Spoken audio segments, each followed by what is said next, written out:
Mama, huyu ndo mwanamke pekee alioteka moyo wangu. Sasa naomba nitamke mbele yako na mbele ya Lisa. Kwa heshima yako mama, mimi nipo tayari kusahau yote ya nyuma na nipo tayari kufungua ukurasa mpya mapenzi na Lisa, ila kwa sharti moja tu. Naomba Lisa ampokee huyu binti kama mke mkubwa, alafu yeye Lisa akubali kuwa mke wa pili. Unasemaje Kai? Yaani mimi niwe mke wa pili, huyu ndio awe mke wa kwanza? Huyu si ndo sababu eh? Lisa mtulie. Niache.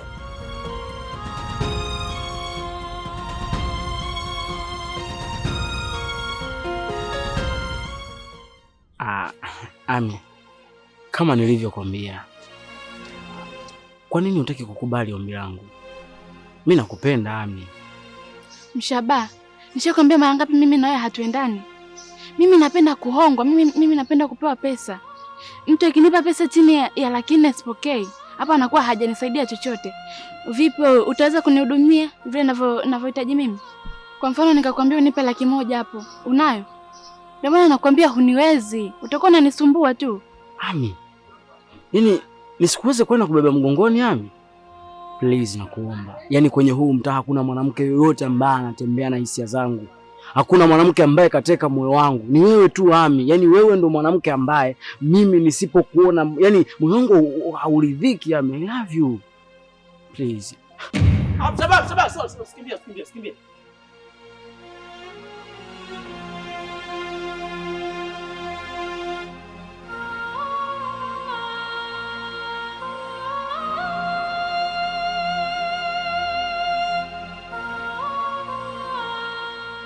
Kaka, naomba unisamehe tu. Yaani sikuwa na nia mbaya. Yaani yale yote nimeyafanya kwa sababu ya kumlinda tu mdogo wangu. No. Mshaba, calm down. Samanini kwanza kwa kuharibia mazungumzo yenu hapa. Lakini mimi leo sijaja kwa shari, nimekuja hapa kwa amani kabisa. Samani, kama hautojali tunaweza kuzungumza mimi na wewe binafsi.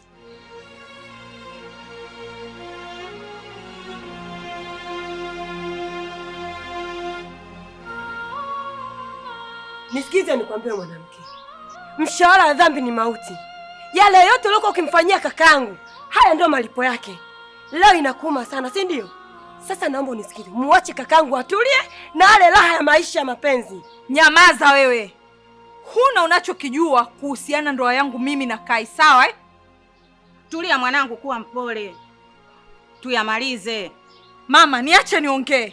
Nisikilize nikwambie Kai. Wewe si unajiona mjanja sana kuwa na huyu mwanamke?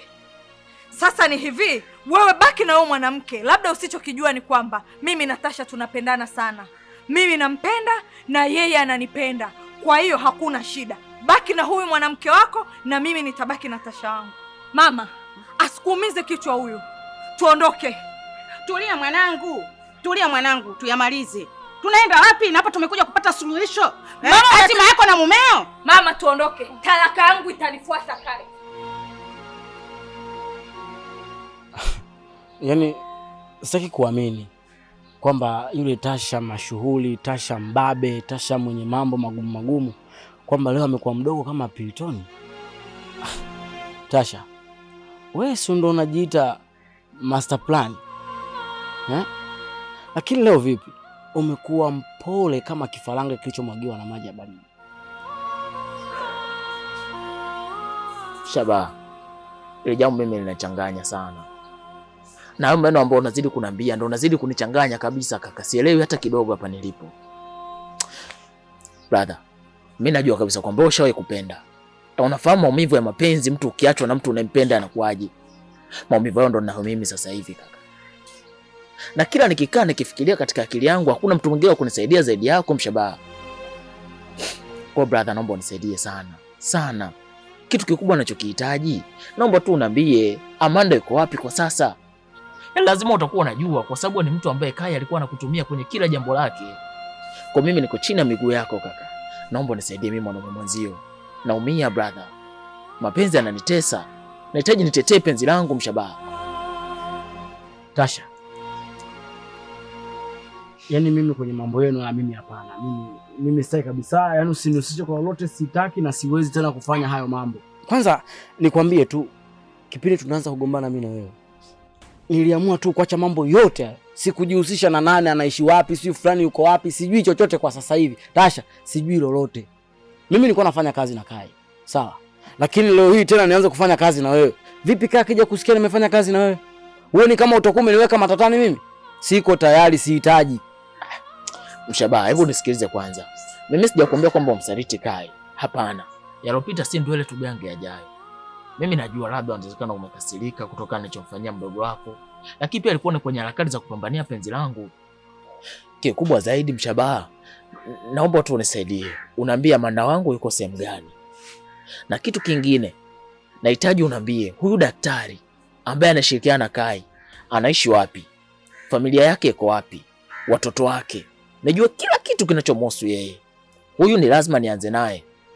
Kwa maana yeye ndio chanzo cha kila kitu. Yeye ndio sababu alitengeneza kila kitu. Huu mchezo wote yeye ndio aliucheza. Kwa hiyo huyu daktari ni lazima kwanza nianze naye, kwa sababu yeye ndio chanzo. Baada ya hapo tutakuwa ni njia sahihi kabisa ya kumfikia Kai na nikamrudisha Amanda kwenye maya yangu. Naomba unisaidie kaka, sina msaada mwingine zaidi yako. Mimi niko tayari. Nitakulipa pesa hata mara 4 anayokulipa Kai.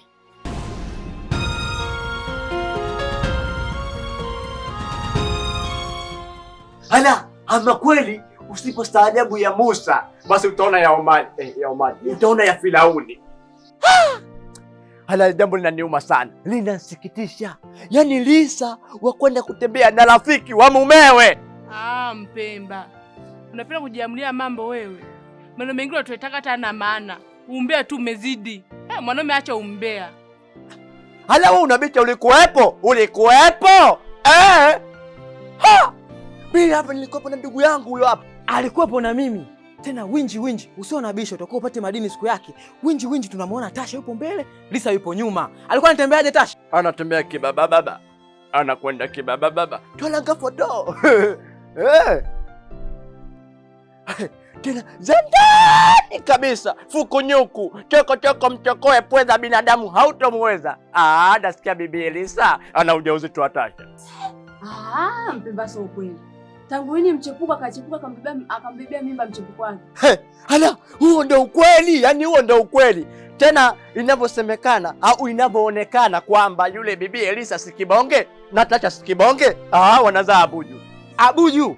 Sema wewe ndio utakuamini. Abuju, muongee na watu vizuri. Yaani hapa ndo TBC Taifa, ukweli na uhakika. Twende tupe mambo hapo. Wanazaa abuju, ninavyokuambia. Alafu yule bibi Elisa kilichofanya mpaka ampendee Tasha, ninavyosikia za ndani, Tasha anamgua mtoto. Na muongezea na lingine tena, yule bwana Tasha yuko vizuri kwenye mambo, iangalie isuse, iangalie. Alafu pia yuko vizuri tena kwenye mambo ya uzandi kiuchawi. Yule kijana muone vile kijana mchawi yule.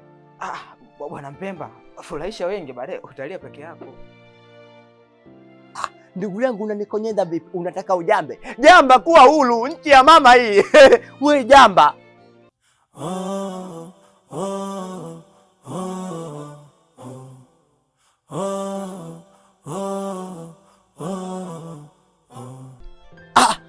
We vipi? Nani tena wanakuja kuharibu stori? Wewe si mjuaji? Hakuniambia mapema, lakini kusha habari. Basi nikamatika. Ni wewe lakini. Mama yangu.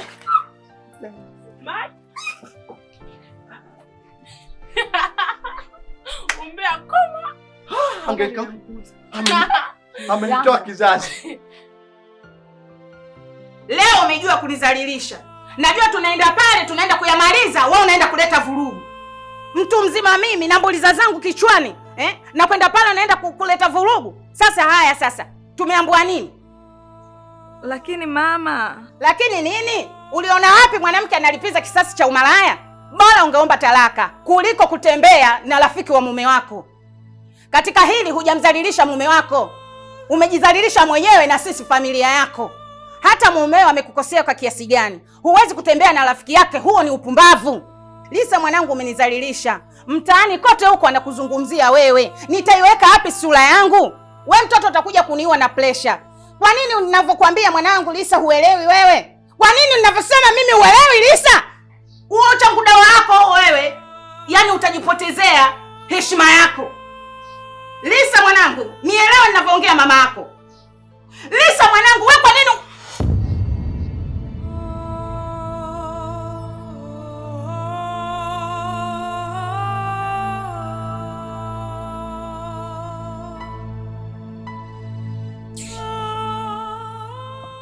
Mama, niache, umenizalilisha.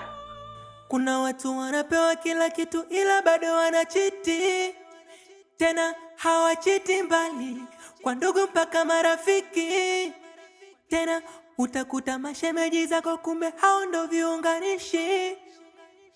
Wanajifanya wa kweli ila kumbe warafiki.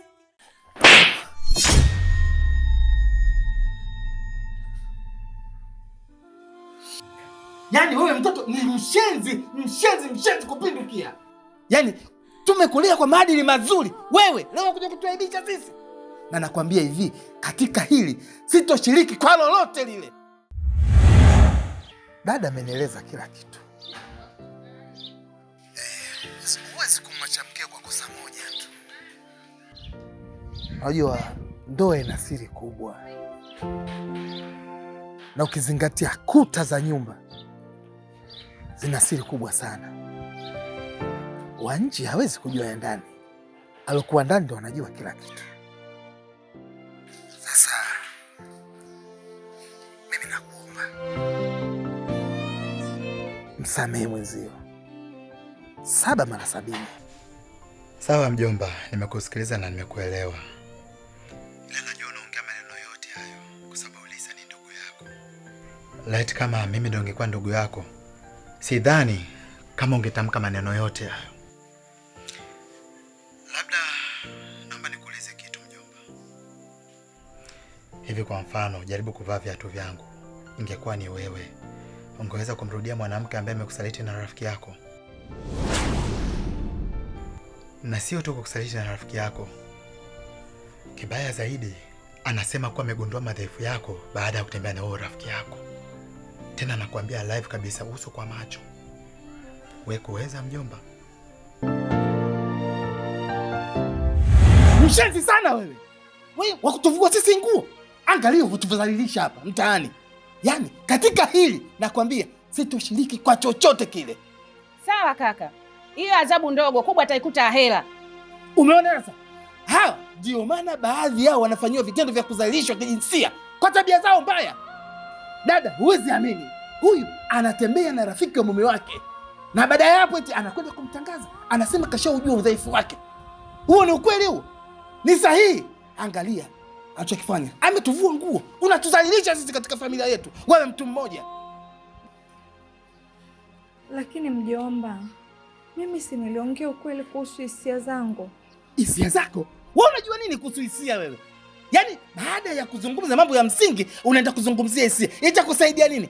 Dada, ongea naye huyu. Ongea naye huyu. Mimi nilijua unajitetea kwa jambo lingine lolote. Kumbe unajitetea kwa hisia. Hisia gani?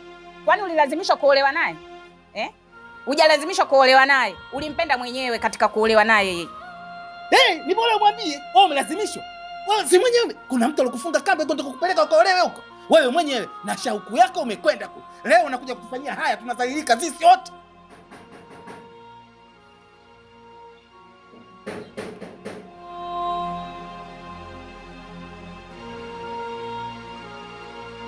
Yule daktari ana familia. Lakini cha kusikitisha ni kwamba ni mtu ambaye haijali familia yake. Yeye ni mtu wa kutelekeza familia yake, hana msaada na familia yake. Na ukimtazama haendani na mambo anayofanya. Na nimefanikiwa kufahamu ni wapi anapatikana. Na anakopatikana tayari nishakutumia location na picha za familia yake. Kazi nzuri sana kijana. Ndio maana najivunia kufanya kazi na wewe, kwa sababu unajua ni kitu gani unachokifanya. Mimi mtu ninayemhitaji ni daktari. Kabla sijampata daktari, ni lazima niipate familia yake. Na maanisha kwamba nahitaji hivi sasa ukawateke huyo mke wa daktari pamoja na mtoto. Ukishafanikiwa kuwapata, itakuwa ndio njia sahihi ya mimi kumpata huyu daktari, na huyu daktari ndo atakayenieleza ukweli wote, Amanda wangu yuko wapi. Lakini pia kuna maswali muhimu ambayo nitakao muuliza, nitahitaji nipate majibu ambayo yako sahihi kutoka kwake. Dakika 15 kutoka sasa, nahitaji ya familia yake iwe katika mikono yangu.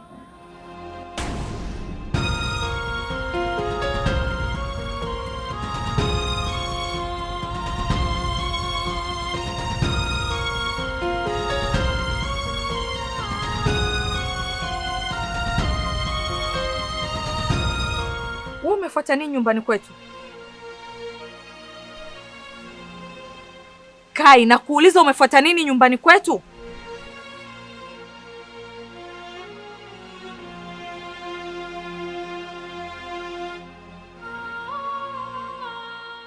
Hiki ni nini? Hii ni talaka yako. Leo nimeamua kukuacha rasmi kabisa, kwa sababu siwezi kuwa kwenye mahusiano na mtu ambaye anaona mimi ni dhaifu, mimi si mwanaume rijali. Kwa hiyo leo navunja rasmi mkataba wetu.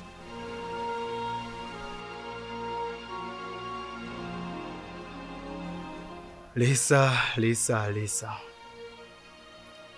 Uliamua kutema Big G kwa kutamanishwa karanga mbichi. Kwa hiyo kama tulivyoingia kwenye hii ndoa kwa amani kabisa, naomba leo hii tumalizane kwa amani bila shari yoyote ile. Kwa hiyo kila mtu afanye mambo yake kuanzia leo hii, mimi na wewe basi. Ni kweli kabisa. Mimi siwezi kuishi na mwanaume dhaifu kama wewe.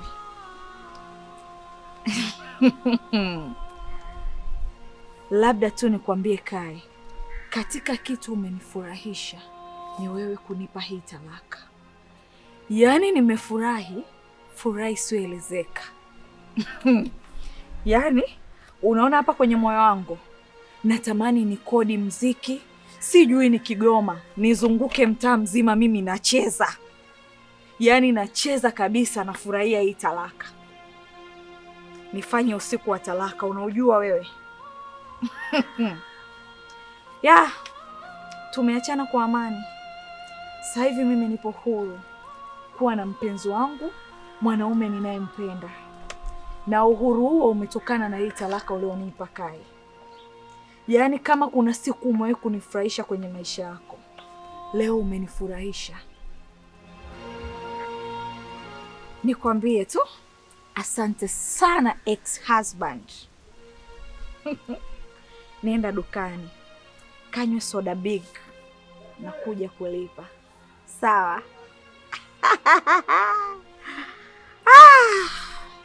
Okay. Wewe na siku njema.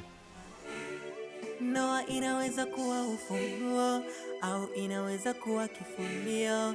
Kuna ndoa kila siku ni vilio, kuna ndoa ni furaha kila leo. Huwezi tambua, huwezi kuelewa nani ametulia, nani anajutia kwenye ndoa.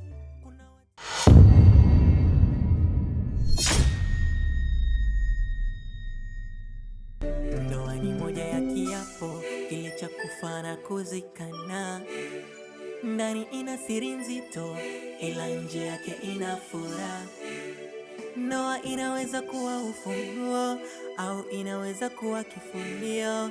Kuna ndoa kila siku ni vilio, kuna ndoa ni furaha kila leo. Huwezi tambua, huwezi kuelewa nani ametulia, nani anajutia kwenye ndoa.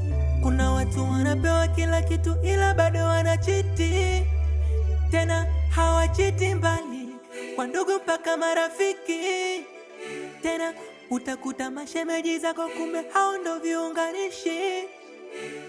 Wanajifanya wa kweli ila kumbe warafiki. Kuna watu wanatamani warudi kama